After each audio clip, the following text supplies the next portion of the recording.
வணக்கம் தாயகம்.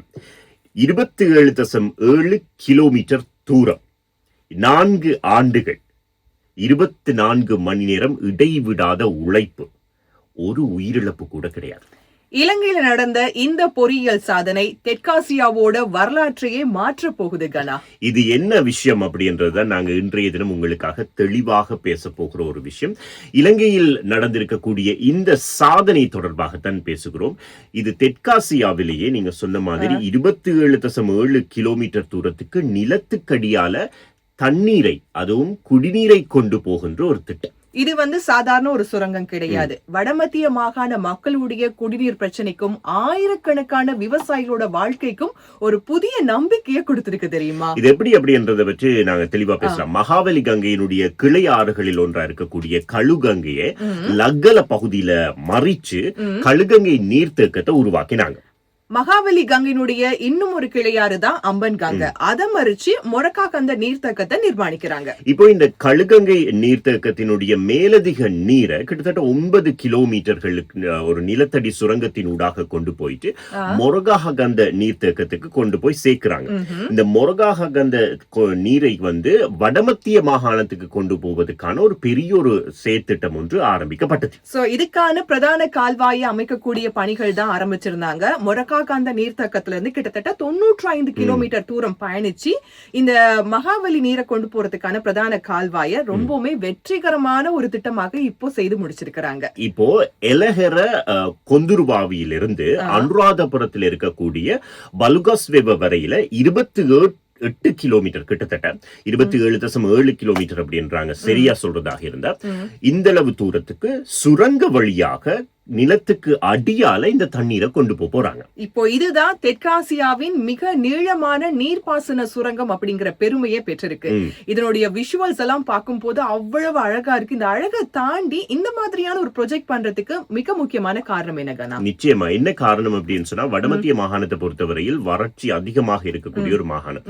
அங்க போனீங்க அப்படின்னு சொன்னா அங்க இருக்கக்கூடிய நிறைய பேருக்கு இந்த சிறுநீரக பிரச்சனை இருக்கு. சிறுநீரக நல்ல தண்ணீர் குடிநீர் இல்லாததன் காரணமாக சிறுநீரக பிரச்சனை இருக்கு. அதனாலேயே தான் அங்கே ஒரு சிறுநீரக ஆஸ்பத்திரியே கட்டினாங்க. அது மட்டும் இல்லாம இந்த சிறுபோகம் பெரும்போகம் அப்படின்னு சொல்லி 2 போகம் இருக்கு இல்லையா, அதுக்கு போதிய அளவு நீர் இல்லாததாலே அங்க இருக்கக்கூடிய விவசாயிகள் நிறைய பாதிக்கப்பட்டாங்க. இதற்கு எல்லாமே ஒரு தீர்வு திட்டமாக தான் இந்த திட்டம் கொண்டு வரப்பட்டுச்சு. சோ மகாவலி ஆற்றோட கிளையாறுகள் தான் அம்பன் கங்கை, கழுகங்கை. அங்க இருக்கக்கூடிய தண்ணியை சேமிச்சு மீதமா இருக்கக்கூடிய தண்ணியை வடமத்திய மாகாணத்துக்கு கொண்டு போறதுக்கு தான் பிளான் பண்ணிருந்தாங்க. இந்த பிரம்மாண்டமான சுரங்கத்தை அமைக்கிறதுக்காக ஜெர்மனில இருந்து 2 டனல் போரிங் மெஷின்ஸ் பயன்படுத்தி இருக்காங்க. இது என்ன மாதிரியான சிஸ்டம் அப்படின்னு சொன்னா, ஒரு பக்கத்துல இருந்து அந்த பெரிய போரிங் மிஷின் அந்த நிலத்தை குடைஞ்சு கொண்டு வரும். ஒரு பக்கம் இன்னொரு பக்கத்துல இருந்து இன்னொரு மிஷின் குடைஞ்சு கொண்டு வரும். இந்த 2 திட்டங்களும் ஆரம்பிக்கப்பட்டது. அதாவது முதலாவது இயந்திரம் 2022 ஆண்டு ஒரு முனையில இருந்து ஆரம்பிக்கப்பட்டது. மற்ற திட்டம் 2023 ஆண்டில இருந்து இன்னொரு முனையில இருந்து ஆரம்பிக்கப்பட்டது. கிட்டத்தட்ட 4 வருடங்களுக்கு மேலாக நிலத்தை குடைஞ்சு கொண்டு இருந்திருக்காங்க. சோ இந்த ரெண்டுமே பூமிக்கு அடியில ரொம்பவுமே துல்லியமா சந்திக்கக்கூடிய அந்த தருணம் இருக்கு இல்லையா? பொறியியல் உலகத்தை பொறுத்த வரைக்கும் பிரேக் த்ரூ மூவ்மெண்ட்னு சொல்லுவாங்க. அதுதான் அட்டகாசமான ஒரு மூவ்மெண்ட். ஏன்னா கரெக்டா அது ரெண்டுமே ஜாயின் ஆகணும் இல்லையா? நிலத்துக்கு அடியிலன்னு சொல்லும் போது நம்ம கண் பாக்குறதெல்லாம் இங்க ஒரு தூரத்துல ஆரம்பிக்கிறாங்க, அங்க ஒரு இடத்துல ஆரம்பிக்கிறாங்க. 2 சுத்திக்கிட்டு வருது, சுத்திக்கிட்டு வந்து 2 இப்படி சேராம நேரா சேரணும் இல்லையா? அதுதான் அந்த பொறியியல் தருணம். சோ இதுல நிறைய ஆச்சரியமான விஷயங்கள் நடந்திருக்கு. கிட்டத்தட்ட 4 வருஷங்கள் கண்டினியூஸா அந்த என்ஜினியர்ஸ் எல்லாம் பேசும்போது சொல்லியிருந்தாங்க, வருஷத்தினுடைய எல்லா நாட்களும் லீவ் எடுக்காம 24 மணித்தியாலங்களுமே இதுக்காக இடைவிடாம வேலை செய்திருக்காங்க. ஆரம்பத்துல சொன்ன மாதிரி ஒரு உயிரிழப்பு கூட இல்ல. அதுதான் இன்னும் பெருமையா இருக்கு. இதை விட இன்னொரு முக்கியமான விஷயம், கிட்டத்தட்ட 27 கிலோமீட்டர் என்று சொல்றோம் இல்லையா? இந்த 27 கிலோமீட்டரும் நாங்க நிலத்தை குடைஞ்சு கொண்டிருக்கும் பொழுது நிலத்துக்கு மேல வாழ்றவங்களுக்கு எந்த பிரச்சனையும் வரக்கூடாது. நிலத்துக்கு மேல வீதி போகலாம், பெரிய பெரிய வாகனங்கள் போகலாம்.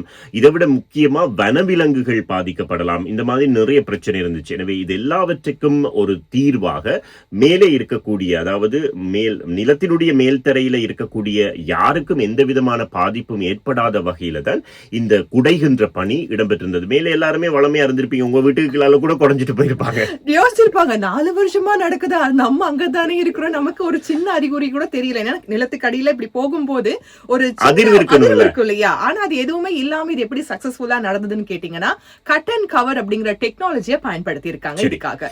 இதன் காரணமாக என்ன பயன் அப்படின்னு பாக்குற நேரத்துல முக்கியமா 12 பெரிய நீர்ப்பாசன அமைப்புகளுக்கு வந்து நீர் கிடைக்க போகுது.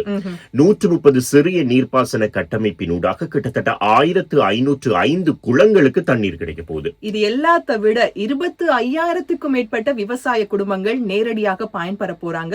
74,000 ஹெக்டேருக்கும் அதிகமான விவசாய நிலங்கள்ல ஒரு வருஷத்துக்கு கனா 2 போகங்கள்ல பயிர் செய்கை மேற்கொள்ள முடியும்னு சொல்லப்பட்டிருக்கு. எனவே ஒரே ஒரு சுரங்கப்பாதை, ஆனால் இதன் மூலமாக விவசாயம், குடிநீர், அது மட்டும் இல்லாமல் ஆயிரக்கணக்கான குடும்பங்களுக்கான வருமானம், மிக முக்கியமாக இலங்கையினுடைய பொறியியல் துறையில் ஒரு சாதனை என்று நிறைய விஷயங்களை செஞ்சு முடிச்சிருக்காங்க.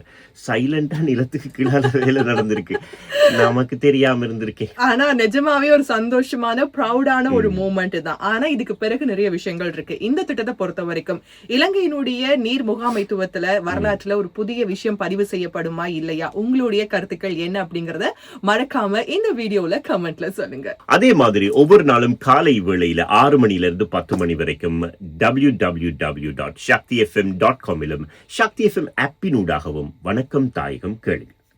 வணக்கம் தாயகம்.